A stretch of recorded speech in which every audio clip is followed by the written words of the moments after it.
అందరికీ నమస్కారం. చిత్తూరు జిల్లా పలమనేరు ప్రాంతం వీకోట మండలం ఆంధ్రజ్యోతి రిపోర్టర్ జగన్మోహన్ రెడ్డిని ఈరోజు పట్టపగలు అత్యంత దారుణంగా పాశవికంగా వెంటాడి నరికి చంపేశారు. ఈ హత్య ఎంత దారుణంగా జరిగిందో ఈ హత్యకు గల కారణాలు కూడా అంతే దారుణంగా ఉన్నాయి.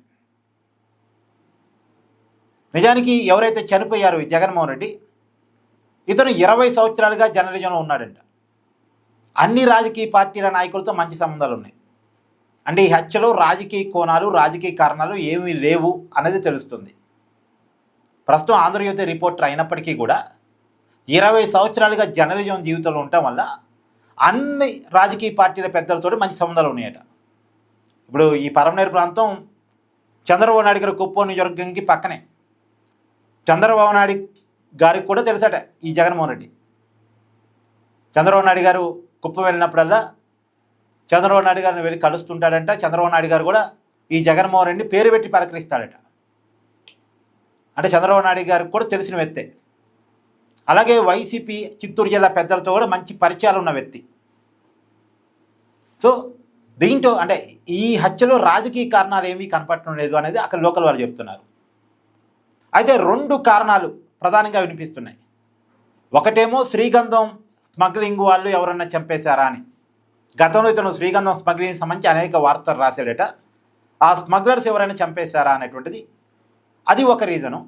తర్వాత అత్యంత దారుణమైనటువంటి ఇంకొక విషయం వినపడుతుందంటే, ఇతన్ని చంపటానికి కారణం మతోన్మాదం. ఇతన్ని ఎవరైతే చంపారు అని చెప్పేసి నిందలు వినపడుతున్నాయో ఆ నిందితుడి పేరు అమీం. అతను పచ్చి మతోన్మాదట. ఈ వీకోట మండల పరిధిలో 1 సంవత్సరాల క్రితం కూడా హిందూ ముస్లిం మధ్య మత ఘర్షణలు చెలరేగాయట. దానికి కారణం ఇప్పుడు ఎవరైతే నిందితుడిగా చెప్పబడుతున్నారో అతను నరనరాల మతోన్మాదంతో ఉండే వ్యక్తి. ఇతన్ని గతంలో పోలీసులు గ్రామ బహిష్కరణ కూడా చేశారట.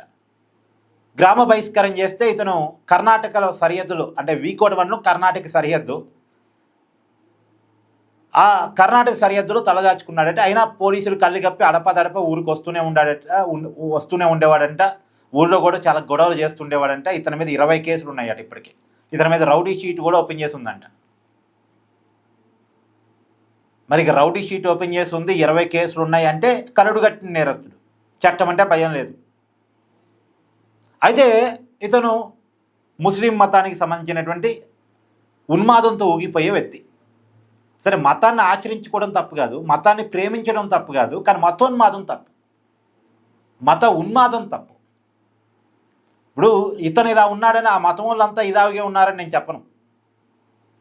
ఏ మతంలోనూ కూడా అందరూ ఒకేలాగా ఉండరు. కానీ కొంతమంది ఉన్మాదంతో ఊగిపోయే వాళ్ళు ఉంటారు. ఇట్లాంటి వాళ్ళ వల్లే సమస్యలు.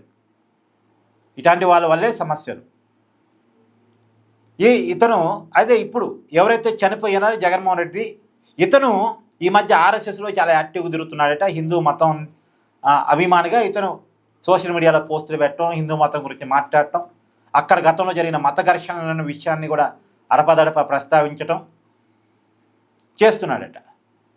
సో ఇతను చేస్తున్న పని, ఈ జగన్మోహన్ రెడ్డి చేస్తున్న ఈ పని ఈ అమీం అనేటువంటి వ్యక్తికి నచ్చలేదు. ఆర్ఎస్ఎస్లో తిరగటం, చురుగ్గా ఉండటం, హిందూ భావజాలాన్ని ప్రస్తావించటం, ఈ విషయాలన్నీ కూడా ఈ అమీమికి నచ్చలేదు అనేది. నచ్చకపోవటం వల్ల ఒకరోజు కాపు కాసి రెక్కి నిర్వహించాడట. గతంలో అంటే వినపడుతున్న చర్చ. ఈరోజైతే ఉదయం వాకింగ్కి జగన్మోహన్ రెడ్డి వాకింగ్ చేస్తున్న సమయంలో కత్తులతో వెంటాడి అందరూ చూస్తుండగానే చంపేశారు అనేటువంటిది వినపడుతున్న చర్చ.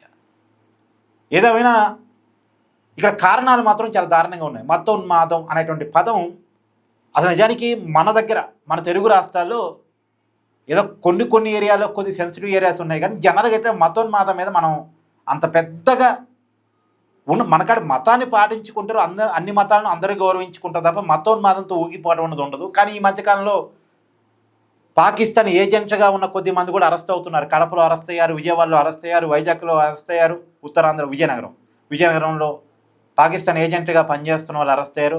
ఇదేందో దురస్కరం. మన కాడికి కూడా ఈ కల్చర్ పాకింది.